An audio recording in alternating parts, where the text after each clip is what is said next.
Stellar Transformations, episode 223.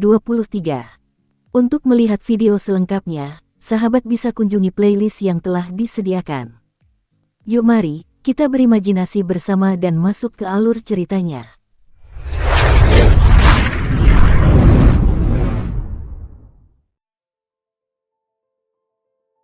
Lin Yin mengangguk sambil tersenyum. Jika adik Qin Yu punya waktu di masa mendatang, silakan datang untuk memeriksa petunjuk tersembunyi. Tentu, kata Qin Yu dengan sangat hormat. Pada saat itu, Jun Loyu berbicara. Qin Yu, aku akan pulang bersamamu. Kemudian dia menoleh ke arah kaisar tersembunyi dan yang lainnya. Para senior, junior ini akan pergi duluan bersama kakak Qin Yu. Aku juga ikut. Jiang Yan tidak repot-repot memberi hormat kepada siapapun dan langsung mengikuti Jun Loyu. Adapun Ao Wuming, sulit baginya untuk pergi begitu saja. Lagi pula, dia adalah individu yang setara dengan kaisar tersembunyi dan mereka. Selain itu, dia juga memiliki beberapa hal yang ingin dia diskusikan dengan kaisar tersembunyi. Kakak Lin, gadis bernama Yaner ini tidak tahu tata krama. Tolong jangan terlalu memperhatikannya, ujar Ao Wuming sambil tertawa. Gadis itu bernama Jiang Yan, benar. Aku pernah mendengar tentang dia dari nenek Yin Hua. Saat kaisar tersembunyi memandang sosok Jiang Yan dari kejauhan, ia tersenyum tipis. Sebelum bertemu nenek Yin Hua, aku benar-benar tidak pernah membayangkan bahwa ada ahli seperti dia di alam abadi, iblis, dan setan. TL, Yin Hua bunga perak. Belum yakin apakah itu nama atau gelarnya. Ao Wuming terengah-engah kagum dan berkata, benar, kekuatan nenek Yin Hua sangat dalam dan tak terukur. Hanya saja, aku tidak tahu apakah dia telah melewati kesengsaraan ilahi atau belum. Sulit untuk mengatakannya, aku juga tidak bisa memahami nenek Yin Hua. Terlepas dari itu, kekuatannya setidaknya setara dengan kaisar abadi tingkat 9. Kata kaisar tersembunyi dengan keyakinan mutlak. Saudara Sue, bagaimana menurutmu? Ao Wuming tiba-tiba menoleh ke arah Sue Tianya. Kali ini, Sue Tianya mengalami kerugian besar. Namun, Sue Tianya ini masih memiliki aura yang agung dan mengesankan. Nenek Yin Hua memang seorang ahli super. Tanpa diduga, selama ini kita tidak pernah mengenal ahli seperti beliau. Jujur saja, aku agak takut. Berapa banyak ahli seperti nenek Yin Hua yang ada di alam abadi, iblis, dan setan ini? Mustahil jumlahnya banyak, kata Ao Wuming sambil tertawa. Sue Tianya menggelengkan kepalanya sedikit dan tersenyum tenang. Aku tidak akan membicarakan masalah ini lagi. Kakak Lin, aku masih ada urusan penting yang harus kuselesaikan sehingga aku tidak bisa bertemu dengan kakak Lin dan akan pamit dulu. Jangan repot-repot mengantarku keluar, kata Lin Yin sambil mengangguk. Sue Tianya menatap Sue Yi yang berada di sampingnya. Ayah dan anak itu segera berubah menjadi dua berkas cahaya dan menghilang ke cakrawala. Bintang api biru, di ruang tamu belakang sebuah rumah mewah. Kaisar Iblis darah Sue Tianya memiliki ekspresi muram. Putranya, Sue Yi, juga memiliki ekspresi jelek. Kali ini, baik ayah maupun anak sama-sama mengalami kehilangan besar. Sue Yi, kau terkena energi larangan Lin Yin. Lin Yin itu terlalu jahat. Dia langsung memasukkan energi larangan itu ke dalam jiwa Nasjenmu. Bahkan jika aku mendapatkan kekuatan Kaisar Iblis tingkat 9, aku tetap tidak akan berani memasukkan energiku ke dalam jiwa Nasjenmu untuk mematahkan energi larangan itu. Kau hanya bisa mengandalkan dirimu sendiri, hibur Sue Tianya. Jiwa awal Kaisar Iblis tercipta melalui kultivasi selama bertahun-tahun. Ini sangat penting. Ini bukanlah tempat di mana orang lain dapat dengan mudah memasukkan energi mereka. Lin Yin sama sekali tidak peduli dengan konsekuensi yang mungkin terjadi. Itulah mengapa dia langsung menggunakan jurus itu pada Sue Yi. Aku baik-baik saja, kata Sue Yi acuh tak acuh. Namun, matanya memancarkan kegarangan yang membayangi. Saat ini aku baru Kaisar Iblis tingkat 6, dibutuhkan setengah dari energiku untuk menekan larangan itu. Namun, begitu aku mencapai Kaisar Iblis tingkat 7, hanya 10 atau 20% dari kekuatanku yang dibutuhkan. Larangan ini tidak akan terlalu mempengaruhiku di masa depan. Sue Tianya mengangguk. Sue Yi, kau telah melakukannya dengan sangat baik kali ini, tahukah kau? Sue Tianya menatap Sue Yi. Sue Tianya telah mengajari putranya selama bertahun-tahun. Saat pertama kali memulai, Sue Yi persis seperti Guo Nu. Dia tidak tahu bagaimana bersikap fleksibel atau berakting. Yang ada di hatinya hanyalah hukum hutan. Setelah bertahun-tahun berlalu, Sui hanya sedikit lebih baik dari sebelumnya. Dia masih sangat jauh dari tujuan yang dimiliki Suetianya. Aku tahu, Sui mengangguk acuh tak acuh. Seharusnya aku tidak mengizinkan Nu pergi ke bintang kaisar tersembunyi sejak awal. Itu adalah kesalahan besar. Dia terlalu keras kepala dan sama sekali tidak tahu bagaimana menahan diri dalam diam. Suetianya tersenyum tipis. Putra kandungnya sendiri mengkritik Guonu. Sebenarnya, saat itu Sui hampir sama dengan Guonu. Bahkan sekarang pun, dia hanya sedikit lebih baik. Aku juga tahu bahwa aku telah melakukan kesalahan. Kau telah mengajariku bahwa aku perlu menilai situasi dan memperkirakan waktu yang tepat. Ketika aku bertemu Jiang Yan, seharusnya aku menenangkan diri. Di belakang Jiang Yan ada Nenek Yin Hua. Ada juga Qin Yu. Qin Yu memiliki pedang abadi, 2 baju sirah abadi, dan istana abadi. Sekte yang berada di belakangnya tentu luar biasa, kata Sui dengan tulus. Haha, Suetianya mulai tertawa terbahak-bahak. Sui, kau salah. Jiang Yan memang didampingi Nenek Yin Hua, tapi Qin Yu, bertentangan dengan dugaanmu, kau tidak perlu terlalu khawatir. Tapi dia memiliki 2 zirah ilahi, Sui menekankan. 2. Suetianya mencibir. Biar kukatakan, istana abadi yang dimiliki Qin Yu ini seharusnya adalah istana abadi Qin Yu. Pedang ilahi yang dimilikinya seharusnya adalah pedang ilahi, penembus langit. Adapun armor ilahinya, seharusnya adalah armor ilahi, salju beku hitam. Ayah, apakah ayah membicarakan hal-hal yang dimiliki Kaisar Niyang? Sui akhirnya mengerti. Suetianya tidak memberitahu putranya tentang informasi yang dikirimkan oleh iblis darah Du Zongjun dari alam fana. Itu karena Suetianya tahu bahwa kemampuan putranya dalam menganalisis sesuatu tidak begitu baik.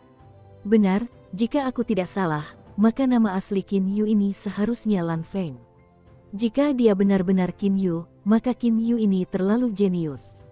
Hanya dalam 200 tahun, dia mampu mencapai kekuatan daceng dari alam fana hingga levelnya saat ini. Suetianya tertawa hambar. TL, masih ragu apakah akan menerjemahkan daceng sebagai kesuksesan besar? Sepertinya tidak lol. Ayah, apa yang ayah bicarakan? Sui bingung. Suetianya berdiri. Kau tak perlu mengkhawatirkan hal ini, yang perlu kau ketahui hanyalah Qin Yu ini, dia tak akan bisa hidup lebih lama lagi. Tentu saja dia tidak akan melakukannya. Dia membunuh Nu, aku pasti akan membunuhnya, kata Sui dingin. Suetianya menggelengkan kepalanya dan berkata, kau harus segera kembali ke alam iblis. Jika kau terus tinggal di bintang api biru, Lin Yin pasti akan mencari masalah dan bahkan mungkin membunuhmu. Adapun membunuh Qin Yu, lebih baik ayahmu, aku, yang melakukannya sendiri. Lukisan dewa yang mempesona, atlas 10.000 binatang, seharusnya mereka menjadi milikku kali ini, kata Suetianya dalam hatinya. Saat Suetianya baru saja kembali ke bintang api biru, bawahan Suetianya sudah mulai memantau Qin Yu dari balik bayang-bayang. Bahkan, bukan hanya Suetianya yang melakukan itu, pasukan Kaisar Yu juga memantau Qin Yu. Suetianya tidak mengungkap identitas Qin Yu saat berada di hadapan Qin Yu karena ia ingin lebih santai dalam merebut harta karunnya. Ia tidak ingin para ahli lain mengetahui informasi ini. Meskipun kekuatan Kaisar tersembunyi sangat besar dan dia juga tahu bahwa para petinggi dari semua pihak sebelumnya telah mengirim orang-orang ke alam fana, dia tidak tahu apa yang terjadi pada para utusan ketika mereka berada di alam fana. Karena itu, dia tentu saja tidak mengetahui keberadaan Qin Yu. Hanya dalam beberapa hari, bintang Kaisar tersembunyi telah mengalami berkumpulnya energi kosmik di sekitar planet dan kemudian membentuk kata-kata yang aneh. Setelah itu, di kota Bintang Timur, terjadi pertempuran besar antara para ahli tingkat Kaisar.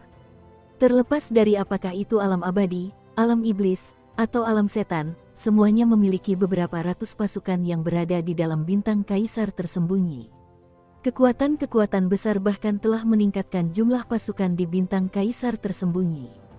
Di dalam kediaman Kaisar Iblis Meng Hong, Qin Yu telah menghabiskan beberapa hari terakhir dengan cukup santai. Namun, ada satu hal yang membuat Qin Yu merasa agak tidak nyaman. Itu adalah Jun Loyu yang akan meninggalkan bintang Kaisar tersembunyi. Jiang Yan, seperti sebelumnya, juga berencana untuk mengikuti Jun Loyu. Setelah menikmati waktu yang menyenangkan, Jun Loyu dan Jiang Yan tetap berencana untuk berpisah dari semua orang.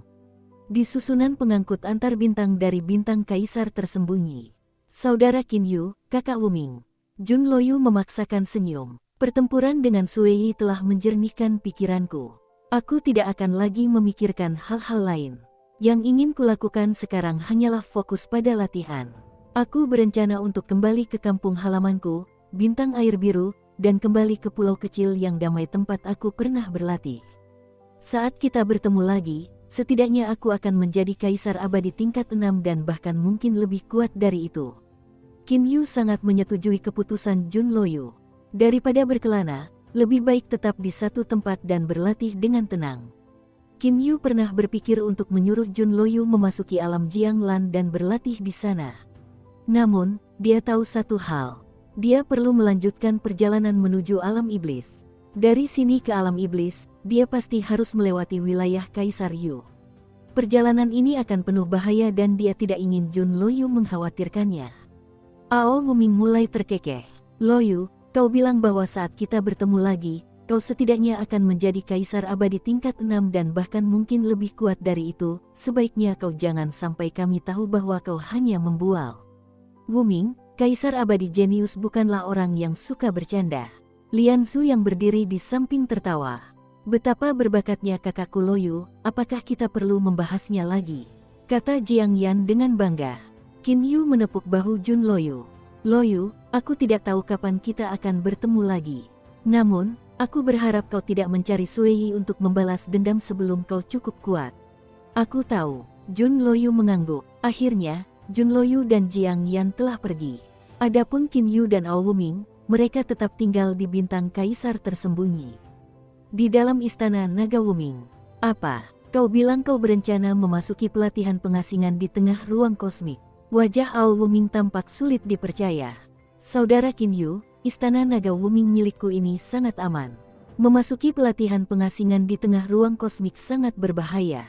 Qin Yu tersenyum tipis. Kakak Wuming, aku punya pertimbangan sendiri. Kau tidak perlu khawatir tentang itu. Lagi pula, aku juga punya istana abadi sendiri, kau juga tahu itu. Benar, mengingat istana abadi Qin Yu, Ao Wuming tertawa. Kau memiliki istana abadi itu, kau memang tidak perlu khawatir akan bahaya apapun. Namun, mengapa kau harus memasuki ruang kosmik? Ao Wuming masih sedikit bingung. Qin Yu merasa tak berdaya.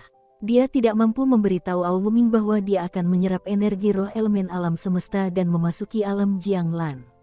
Dengan kecepatan penyerapan alam Jianglan, jika dia menggunakannya di bintang kaisar tersembunyi, dia pasti akan ketahuan. Laju waktu dan jumlah energi roh elemen di dalam alam Jianglan benar-benar terlalu mencengangkan. Perbedaannya terletak pada metode latihan. Saat aku berlatih di ruang kosmik, kecepatanku bahkan lebih cepat. Qin Yu tersenyum dan berkata, Saudara Wuming, waktu yang akan kuhabiskan untuk berlatih dalam pengasingan kali ini tidak akan lama. Sama sekali tidak akan lebih lama dari 50 tahun yang lalu. Dengan perbandingan 10:1, Qin Yu yakin bahwa untuk mengembangkan jiwanya dari lapisan kedua alam duniawi ke lapisan ketiga tidak akan memakan waktu lama. Baiklah, aku tidak bisa membujukmu. Ao Wuming tersenyum tak berdaya. Kakak Wuming, tolong sampaikan salamku pada kakak ipar Lian Su. Aku akan pergi melakukan latihan pengasinganku sekarang. Setelah Qin Yu selesai mengucapkan selamat tinggal kepada Ao Wuming, dia segera meninggalkan Wuming Dragon Mansion. Setelah meninggalkan Wuming Dragon Mansion, Qin Yu menarik napas dalam-dalam. Sudah waktunya aku memulai. Aku tidak bisa membuang waktu lagi.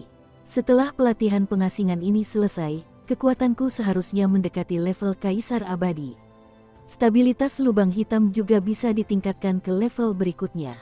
Pada saat itu, bahkan jika aku bertemu dengan Kaisar Abadi level 7, aku seharusnya masih bisa menghadapinya. Qin Yu menatap ke arah barat. Fei Fei, Xiao Hei, kita akan segera bertemu lagi, ucap Qin Yu dalam hatinya. Teleportasi hebat. Tidak jauh dari bintang kaisar tersembunyi terdapat sebuah planet yang belum diolah dan tidak berpenghuni. Pagi hari di planet tak berpenghuni ini sangat panas hingga batu-batunya bisa terbelah. Di malam hari, udara dinginnya seperti kabut yang melayang di seluruh planet. Fluktuasi suhu tidak berpengaruh pada Qin Yu. Planet-planet yang dihuni biasanya memiliki lapisan pelindung yang tebal, sehingga hampir tidak mungkin untuk melihat bintang-bintang kosmik dengan jelas di siang hari. Sebaliknya, di planet-planet yang tidak dihuni ini, bintang-bintang kosmik dapat terlihat dengan jelas. Qin Yu terengah-engah kagum saat melihat semua benda langit raksasa itu, yang seolah-olah bisa ia raih dengan tangan terentang. Dia mengeluarkan alam Jianglan.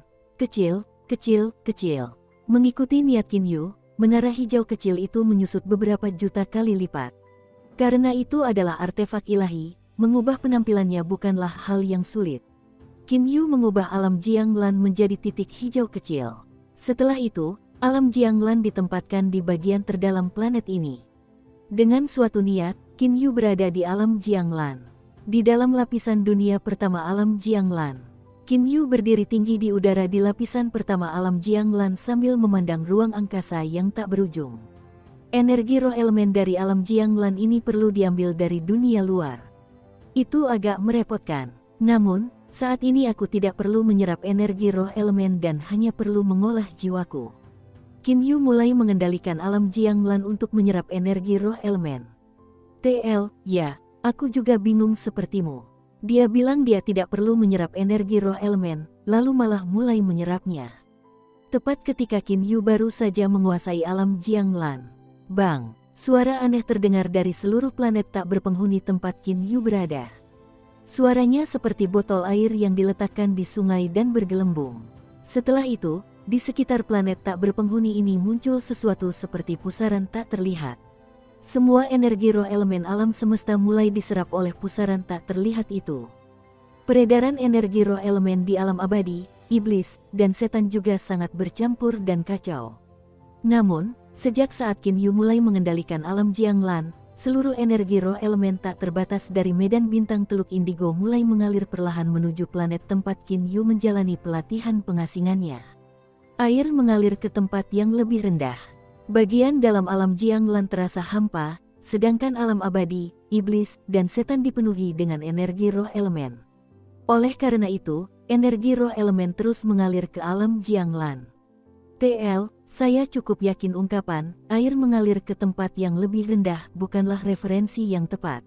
Ini lebih seperti prinsip osmosis dan bukan tentang materi yang lebih tinggi atau lebih rendah. Kecepatan macam apa ini? Merasakan kecepatan penyerapan alam Jianglan, Qin Yu diliputi rasa terkejut. Jika kecepatan penyerapan energi roh elemen seseorang yang sedang berkultivasi adalah 1, maka kecepatan penyerapan alam Jianglan ini jauh melebihi 100 juta. Qin Yu melupakan satu poin. Alam Jianglan dianggap sebagai sebuah ruang. Kecepatan sebuah ruang menyerap energi roh elemen dari ruang lain, bagaimana mungkin kecepatan itu bisa dibandingkan dengan kecepatan penyerapan energi roh elemen dari kultivator biasa? Mari kita lanjutkan seperti ini. Qin Yu duduk bersila di tengah udara dan mulai memusatkan pikirannya untuk memulai latihan. Adapun alam Jianglan, ia terus-menerus menyerap energi roh elemen yang tak terbatas dari alam abadi, iblis, dan setan. Waktu perlahan berlalu, jumlah energi roh elemen di alam Jianglan terus bertambah. Adapun Qin Yu, ia masih duduk bersila dan tak bergerak di udara. TL, saya memutuskan untuk mengubah nama penyempurnaan jiwa 3 dalam 9, San Hun Jiulian, menjadi 3 jiwa 9 penyempurnaan karena itu terjemahan langsungnya dan saya juga menggunakan baik untuk memeriksa apakah ada tahap selanjutnya dari San Hun Jiulian dan menemukan bahwa itu adalah teknik yang berdiri sendiri. Tidak ada penyempurnaan jiwa 6 dalam 9 maupun penyempurnaan jiwa 9 dalam 9. Jadi begitulah. Saya merasa 3 jiwa 9 penyempurnaan akan lebih baik meskipun terdengar lebih aneh. Ngomong-ngomong, saya juga menemukan gambar Qin Yu dan Lier. http://do.hipotos.baidu.com/baik-c 0%3 2 c 5% 2 c 5% 2 c 92% 2 c 30 sama dengan 966 cf 7b 40087 bf 469 e 15 fbb 93 ba 3 c 49 843 e 5 d 71190 f 3 f 5 a 20 cc 1 b 9 d 16 ffa 600 d.jpg siku tutup. 10 tahun di lapisan pertama alam Jianglan setara dengan 1 tahun di dunia luar. Saat Qin Yu terus berlatih tanpa bergerak, waktu terus berlalu dengan lambat.